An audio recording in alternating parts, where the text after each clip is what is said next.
16 जून 2013 वो रात थी जब पूरा उत्तराखंड तबाही में डूब गया था। पहाड़ टूट रहे थे, नदियां उफान पर थीं और हजारों जिंदगियां पल भर में मिट्टी में मिल गईं। लेकिन इसी विनाश के बीच एक मंदिर खड़ा रहा, केदारनाथ मंदिर, जिसे न बाढ़ डुबा सकी न बर्फ तोड़ सकी। अब सवाल ये है, क्या ये सिर्फ संयोग था या सच में यहाँ महादेव की रक्षा थी? आज हम जानेंगे केदारनाथ के उन रहस्यों को जिन्हें आज तक विज्ञान भी पूरी तरह नहीं समझ पाया।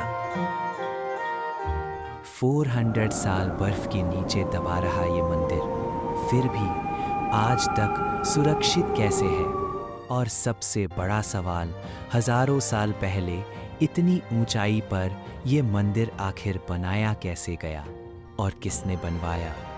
आज की इस वीडियो में हम आपको केदारनाथ से जुड़ा हर वो रहस्य बताएंगे ताकि इसके बाद आपको केदारनाथ के बारे में कहीं और जानने की ज़रूरत ही ना पड़े।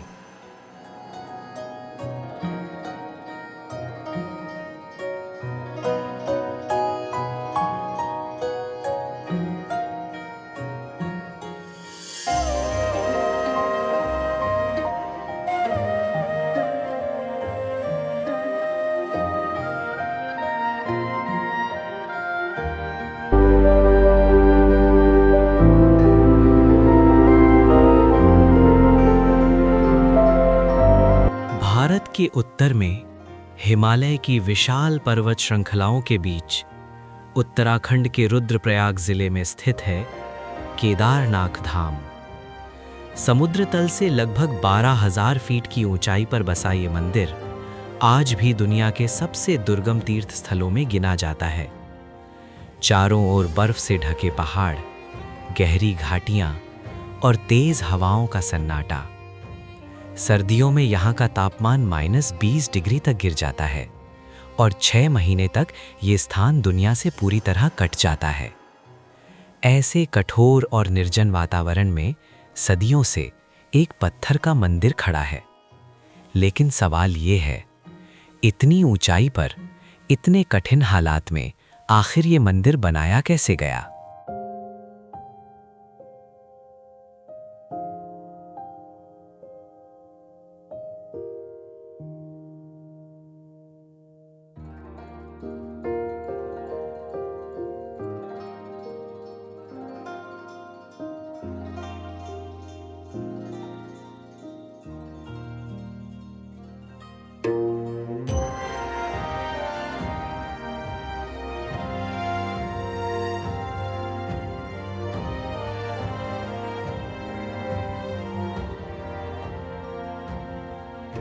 सोलह जून 2013 वो रात जब प्रकृति ने अपना सबसे भयानक रूप दिखाया। आसमान से लगातार बारिश हो रही थी, बादल फट चुके थे और मंदाकिनी नदी धीरे धीरे राक्षस बनती जा रही थी। कुछ ही घंटों में पानी का स्तर इतना बढ़ गया कि पूरे केदारनाथ क्षेत्र में तबाही मच गई। घर, दुकानें, पुल, सब कुछ बहता चला गया।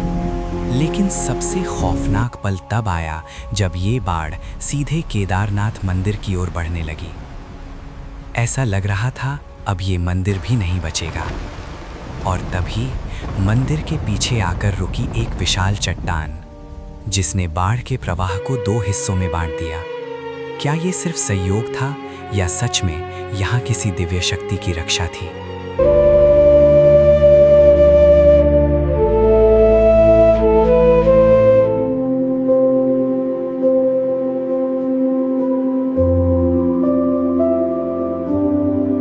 लेकिन 2013 की बाढ़ केदारनाथ की पहली परीक्षा नहीं थी।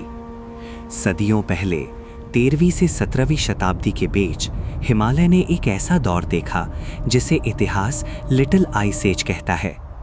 इसी दौर में केदारनाथ मंदिर लगभग 400 साल तक ग्लेशियर और मोटी बर्फ के नीचे दबा रहा। 400 साल, जहां कोई भी आम इमारत कब की मिट चुकी होती। लेकिन जब बर्फ पिघली तो केदारनाथ अडिग खड़ा था।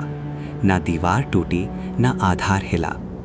और यहीं से एक नया सवाल पैदा होता है, क्या ये सिर्फ इंसानी कला थी या फिर सच में यहाँ किसी शक्ति की रक्षा थी?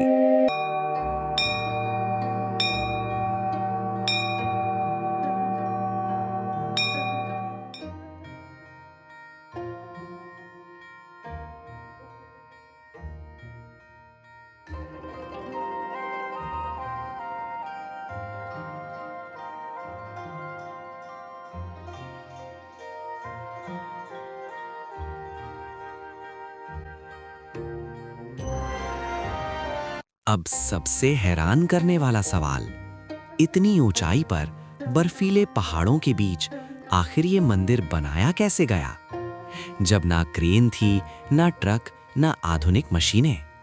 केदारनाथ मंदिर जिन पत्थरों से बना है वे इसी जगह नहीं मिलते।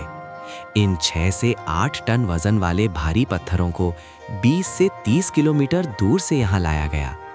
सोचिए, हजारों साल पहले इतनी ऊंचाई तक इतने भारी पत्थर कैसे पहुंचाए गए होंगे। सबसे चौंकाने वाली बात यह है कि इन पत्थरों को जोड़ने के लिए ना सीमेंट इस्तेमाल हुई, ना गारा।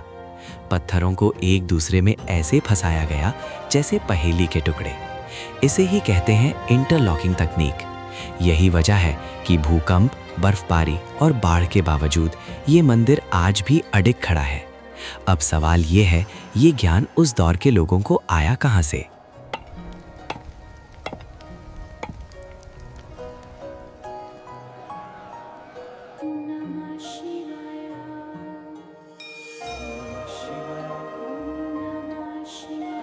लेकिन अब असली सवाल ये है, आखिर केदारनाथ मंदिर बनाया किसने और इतनी दुर्गम जगह पर इसे बनाने की जरूरत ही क्यों पड़ी? पुराणों के अनुसार महाभारत के भयानक युद्ध के बाद पांडव अपने पापों से मुक्ति पाने के लिए भगवान शिव की खोज में हिमालय की ओर निकल पड़े। लेकिन भगवान शिव उनसे मिलने से बचना चाहते थे, क्योंकि उन्होंने युद्ध में हजारों लोगों का रक्त बहाया था। शिवजी बैल का रूप धारण कर पहाड़ों में छिप गए, लेकिन भीम ने उन्हें पहचान लिया और उनका पीछा किया। कहा जाता है कि भगवान शिव धरती में समा गए और उनकी पीठ का हिस्सा यहीं प्रकट हुआ। उसी पवित्र स्थान पर केदारनाथ धाम की स्थापना हुई। सदियों बाद 8वीं शताब्दी में आदि शंकराचार्य यहाँ आए। उन्होंने इस मंदिर का पुनर्निर्माण कराया और इसे चारधाम यात्रा का हिस्सा बनाया। यानी केदारनाथ सिर्फ पत्थरों की इमारत नहीं, ये पश्चाताप, भक्ति और ईश्वर से मिलन की अमर कहानी है।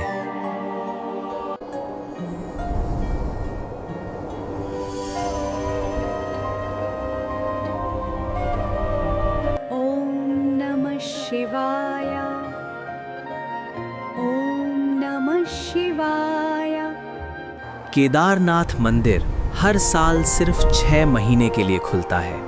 बाकी 6 महीने भारी बर्फ के कारण ये पूरी तरह बंद रहता है। लेकिन सबसे हैरान करने वाली बात यह है, जब कपाट बंद किए जाते हैं तो गर्भगृह में एक दीपक जलाया जाता है और वो दीपक पूरे 6 महीने तक बिना किसी इंसानी देखरेख के निरंतर जलता रहता है। बाहर तापमान -20 डिग्री तक गिर जाता है, मंदिर बर्फ से ढक जाता है, फिर भी वो लौ बुझती नहीं। क्या ये सिर्फ संयोग है या सच में यहाँ किसी दिव्य शक्ति की मौजूदगी है?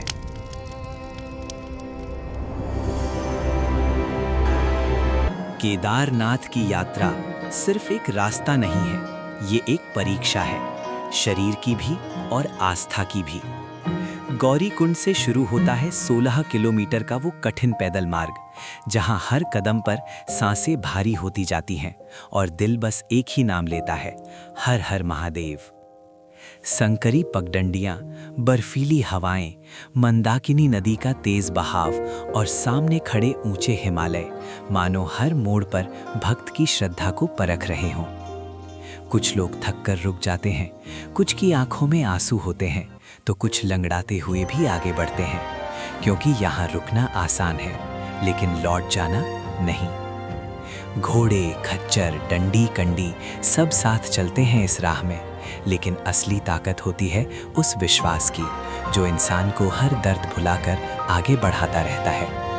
और फिर अचानक बर्फीले पहाड़ों के बीच दिखाई देता है वो पत्थरों का धाम, केदारनाथ। उस पल सारी थकान खत्म हो जाती है, आंखें भर आती हैं और दिल बस इतना ही कहता है, महादेव मैं आ गया।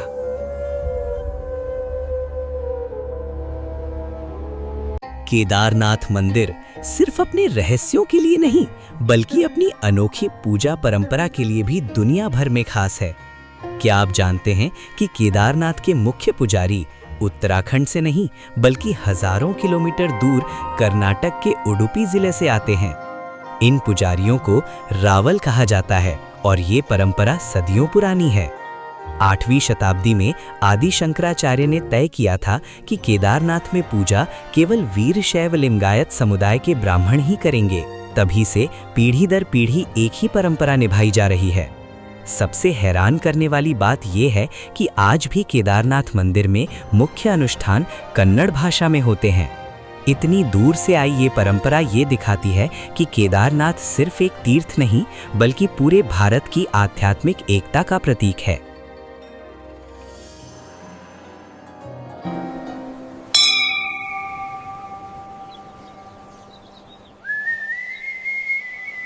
लेकिन केदारनाथ की कहानी यहीं खत्म नहीं होती, क्योंकि भगवान शिव केवल यहीं प्रकट नहीं हुए थे। उनका शरीर 5 अलग-अलग स्थानों पर प्रकट हुआ। इन्हीं 5 पवित्र धामों को आज हम पंच केदार के नाम से जानते हैं। पुराणों के अनुसार जब पांडव भगवान शिव को पहचान गए तो शिवजी धरती में समा गए, लेकिन उनका पूरा शरीर एक साथ नहीं समाया। उनकी पीठ केदारनाथ में प्रकट हुई, भुजाएं तुंगनाथ में, मुख रुद्रनाथ में, नाभि मध्य महेश्वर में और जटाएं कल्पेश्वर में। इन 5 स्थानों को जोड़ने पर हिमालय की गोद में एक दिव्य परिक्रमा बनती है। मान्यता है कि जो श्रद्धालु इन 5 धामों की यात्रा करता है, उसे शिव की पूर्ण कृपा प्राप्त होती है। ये केवल तीर्थ यात्रा नहीं, बल्कि आत्मा की एक आध्यात्मिक परीक्षा है। और शायद यही कारण है कि पंच केदार को भारत की सबसे रहस्यमय तीर्थ यात्राओं में गिना जाता है।